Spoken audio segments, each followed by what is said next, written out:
The concept of the making of a conqueror refers to the formative experiences, education, and environmental factors that shaped Alexander III of Macedon into one of history's most successful military commanders before he even reached adulthood. This encompasses his royal upbringing, elite education, early exposure to warfare, and the cultural influences that molded his worldview and ambitions.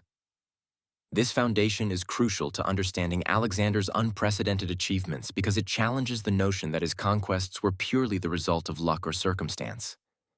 Instead, it suggests that his success stemmed from a carefully cultivated combination of intellectual training, military education, and political preparation that began from birth. His early development provides insight into whether his later triumphs represented the inevitable outcome of superior preparation or merely fortunate timing. Two specific examples illustrate this preparation. First, Alexander's education under Aristotle from ages 13 to 16 exposed him to philosophy, medicine, literature, and scientific thinking that would later influence his approach to governance and cultural integration in conquered territories.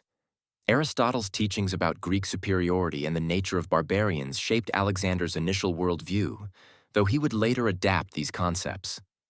Second, his participation in the Battle of Chaeronea at age 18, where he led the companion cavalry in a decisive charge against the Theban sacred band, demonstrated that his military capabilities were tested and proven before his reign began. Contemporary sources like Plutarch emphasize the importance of Alexander's education, arguing that his philosophical training made him a more effective ruler than a mere warrior would have been. However, this perspective faces significant challenges and controversies. Some historians argue that attributing his success primarily to education overlooks the advantages of Macedonia's military innovations, vast resources, and the political instability of his enemies. Critics suggest that any capable leader with Macedonia's advantages could have achieved similar results, making Alexander's personal preparation less significant than structural factors. This early development connects directly to every aspect of Alexander's later conquests. His educational foundation influenced his military tactics, his approach to integrating diverse cultures, his ability to inspire loyalty among diverse troops, and his vision of a unified empire blending Greek and Eastern elements. The question remains whether this preparation created a genuine strategic genius or simply provided the tools that any ambitious leader could have used effectively given similar circumstances, continuing the debate between those who see Alexander as an exceptional individual versus those who emphasize the historical moment's unique opportunities.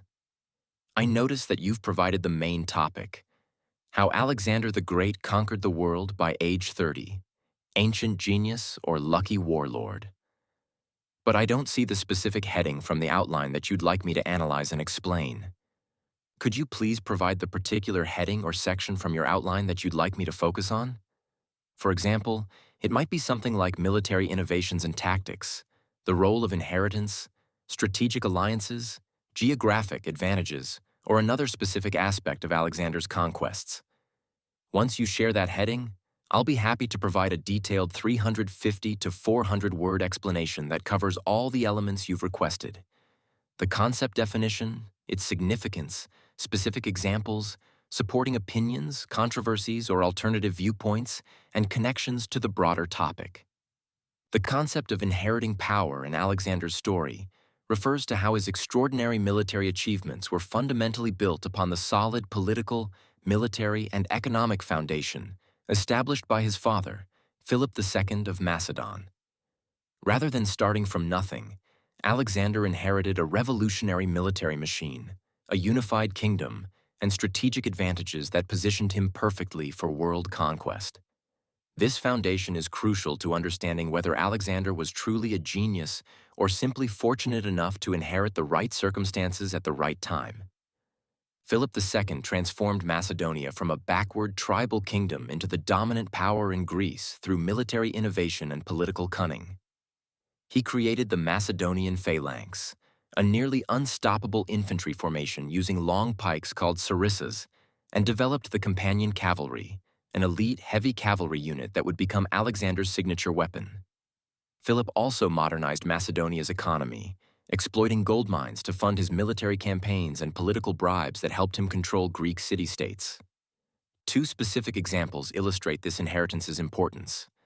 First, the Battle of Cheronea in 338 BCE, where Philip decisively defeated the combined Greek forces, established Macedonian hegemony over Greece, and provided Alexander with a unified base of operations. Second, Philip's marriage alliances and diplomatic networks created the political stability necessary for extended campaigns, something previous conquerors lacked. Many historians argue that Philip's groundwork was so thorough that Alexander's conquests were almost inevitable. The military historian John Keegan suggested that Alexander inherited the finest army in the ancient world and simply had the audacity to use it to its fullest potential. However, this perspective faces significant challenges.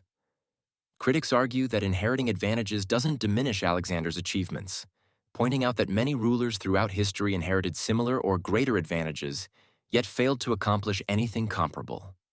The Roman Empire, Persia, and Egypt all had capable heirs who squandered their inheritances. Furthermore, Philip's assassination when Alexander was only 20 meant the young king had to quickly prove himself to prevent the kingdom from fragmenting. This foundational inheritance connects directly to the central question of Alexander's legacy. While Philip provided the tools, Alexander wielded them with unprecedented boldness and strategic vision. The inherited advantages explain how Alexander could move so quickly and decisively, but they don't fully account for his ability to adapt those tools to conquer vastly different cultures and terrains across 3 continents, suggesting a combination of favorable circumstances and genuine tactical brilliance. I'd be happy to provide a detailed explanation for your Alexander the Great outline, but I don't see the specific heading you'd like me to analyze in your message. You mentioned the following heading, but didn't include which particular section or topic from your outline you want me to focus on. Could you please share the specific heading you'd like me to elaborate on? For example, it might be something like Alexander's military innovations, the role of Macedonia's resources, divine legitimacy and propaganda, or another aspect of whether Alexander was a strategic genius or benefited from favorable circumstances.